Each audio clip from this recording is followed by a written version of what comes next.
Hello students, आज हम BSc second year paper second के लिए नया चैप्टर स्टार्ट करेंगे, अल्कोहल्स। अल्कोहल्स आप पहले भी स्टडी कर चुके हैं और इस चैप्टर में हम टाइप्स ऑफ अल्कोहल्स, कितने प्रकार के होते हैं, उन्हें कैसे बनाया जाता है, उनके सिंथेसिस और प्रिपरेशन के मेथड्स और उनकी केमिकल रिएक्शंस, वो कितने प्रकार के केमिकल रिएक्शंस देते हैं और उनकी प्रॉपर्टीज़ और एप्लीकेशंस क्या हैं, इन सभी का अध्ययन इस चैप्टर में करना है। 12th क्लास में हम इसको पहले भी पढ़ चुके हैं। इस चैप्टर में हम 3 प्रकार के अल्कोहल्स के बारे में जानेंगे। मोनोहाइड्रॉक्सी अल्कोहल्स, जिसमें एक ही OH ग्रुप प्रेजेंट होता है। ऐसे अल्कोहल्स भी 3 प्रकार के हो सकते हैं। यदि वह प्राइमरी कार्बन से लगा हुआ है तो हम उसे प्राइमरी अल्कोहल कहते हैं। यदि OH ग्रुप ऐसे कार्बन से लगा है जो सेकेंडरी कार्बन है, यानी वो आगे 2 कार्बन से जुड़ा हुआ है, तो वह सेकेंडरी अल्कोहल कहलाता है। और अगर OH ग्रुप ऐसे कार्बन से लगा हुआ है जो टर्शरी नेचर का है, यानी वह आगे 3 कार्बन से अटैच्ड है, तो ऐसे अल्कोहल को हम टर्शरी अल्कोहल कहते हैं।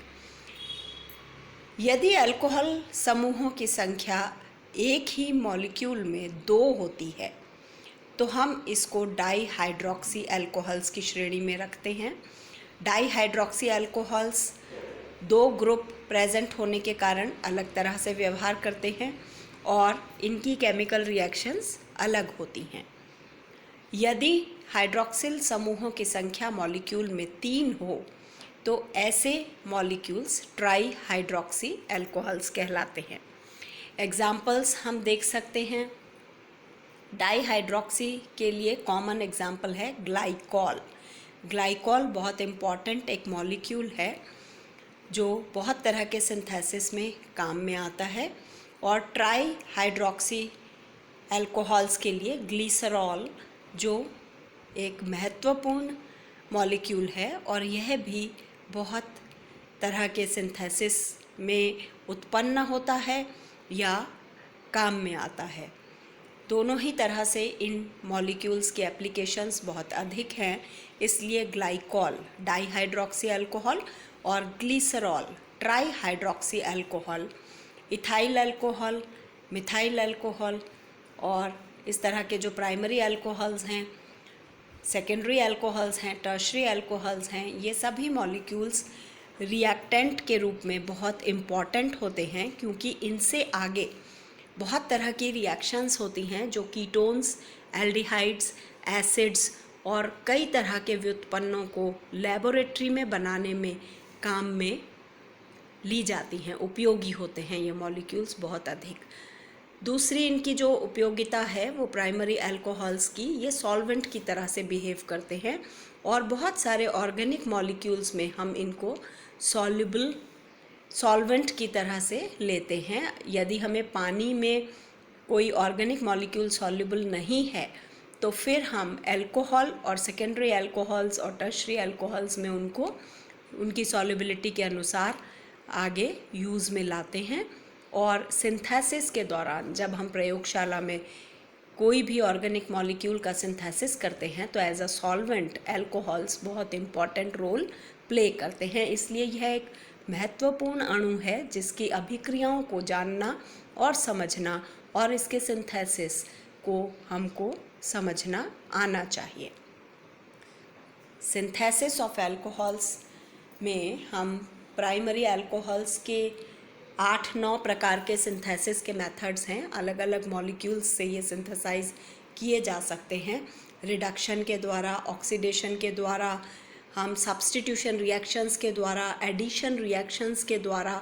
ये सब हम 12th क्लास में पढ़कर आए हैं और उन्हीं का रिवीजन हम एक बार और करेंगे। और बहुत इम्पॉर्टेंट नेम रिएक्शंस जो कि हमको आनी चाहिए वो रिएक्शंस हमको याद करनी है नाम से।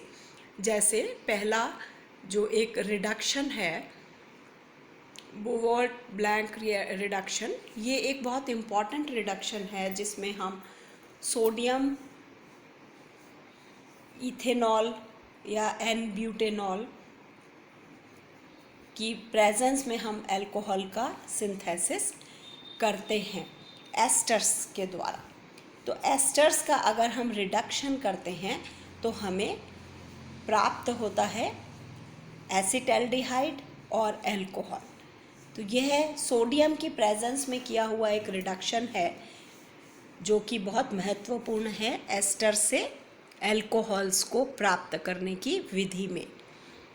इसी प्रकार एल्किल हैलाइड्स का यदि हम एक्वस KOH के साथ अभिक्रिया कराते हैं, एल्किल हैलाइड यानी RBr और एक्वस KOH यानी पानी की अधिकता में जब हम KOH को लेते हैं क्षार, तो ROH हमें प्राप्त होता है यानी अल्कोहल मिलता है। एल्किल सब्स्टिट्यूएंट इसमें R है, R हम कोई भी मॉलिक्यूल ले सकते हैं, कोई भी एल्किल चेन हो सकती है, ये 1 कार्बन 2 कार्बन 3 कार्बन या और लंबी चेन हो सकती है, और KBr का एक मॉलिक्यूल यहाँ पर निकल जाता है।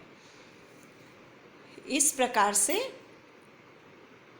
एल्काइल हैलाइड से हम अल्कोहल को प्राप्त कर सकते हैं। तीसरी अभिक्रिया ग्रिग्नार्ड रिएजेंट के साथ एक महत्वपूर्ण अभिक्रिया, जिसमें ये एल्डिहाइड के ऊपर ऐड करके एडिशन रिएक्शन के द्वारा और फिर एलिमिनेशन रिएक्शन इसमें वाटर मॉलिक्यूल का हो जाता है। ये अभिक्रिया बहुत कॉमन अभिक्रिया है। C डबल बॉन्ड O जो कार्बोनाइल ग्रुप प्रेजेंट है फॉर्मेल्डिहाइड में HCHO फॉर्मेल्डिहाइड में C डबल बॉन्ड O पर ऐड हो जाता है CH3 एक तरफ और MgR एक तरफ, और एक मॉलिक्यूल बनता है CH3 CH2O MgR, जिसमें से फर्दर हाइड्रोलिसिस के द्वारा अगर वाटर हम वहाँ पर रखते हैं तो उसका हाइड्रोलिसिस हो जाता है और MgBrOH और अल्कोहल का एक मॉलिक्यूल हमें प्राप्त होता है। इस प्रकार हम ग्रिग्नार्ड रिएजेंट से भी अल्कोहल बना सकते हैं।